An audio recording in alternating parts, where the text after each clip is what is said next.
మరే రంగంలోనూ కనిపించని చిత్ర విచిత్రాలు రాజకీయాల్లో మాత్రమే కనిపిస్తాయి. రాజకీయంలో శాశ్వత శత్రువులు, శాశ్వత మిత్రులు అనేవారు ఎవరూ ఉండరు.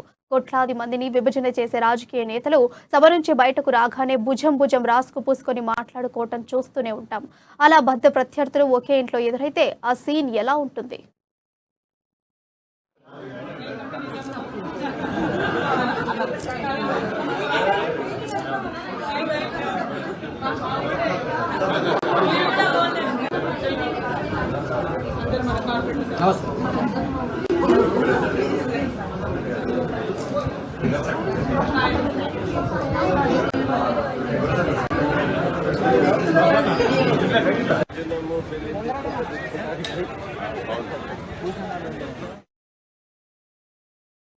తాజాగా అలాంటి రేర్ సీన్ ఒకటి నిజామాబాద్ లో చోటు చేసుకుంది. నిజామాబాద్ జిల్లా బీజేపీ అధ్యక్షులు బసవాపురం లక్ష్మీ నరసయ్య గృహ ప్రవేశం సందర్భంగా BJP state chief Bandi Sanjay, BRS MLC Kalvakuntla Kavitha విచ్చేశారు. ఈ వేడుకలో ఒకరినొకరు ఆప్యాయంగా పలకరించుకున్నారు.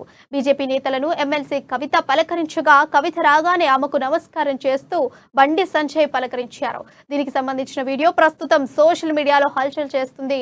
నిత్యం తిట్టుకునే ప్రత్యర్థులను ఒకే చోట చూసిన వారంతా అవాక్కవుతున్నారు.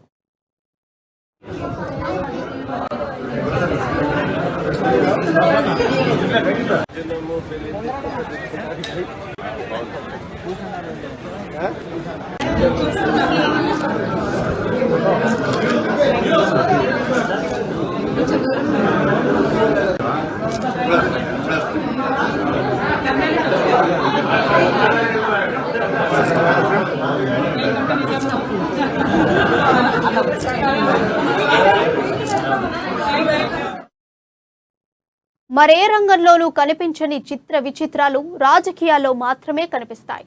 రాజకీయంలో శాశ్వత శత్రువులు, శాశ్వత మిత్రులు అనేవారు ఎవరూ ఉండరు. కోట్లాది మందిని విభజన చేసే రాజకీయ నేతలు సభ నుంచి బయటకు రాగానే భుజం భుజం రాసుకు పూసుకొని మాట్లాడుకోవటం చూస్తూనే ఉంటాం.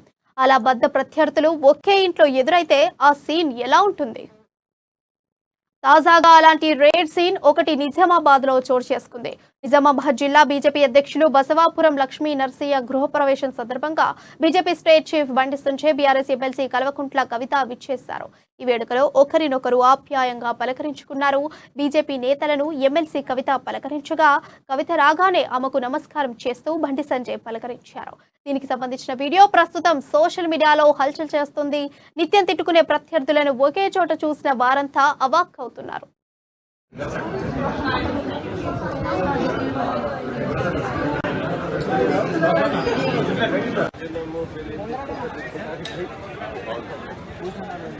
Huh?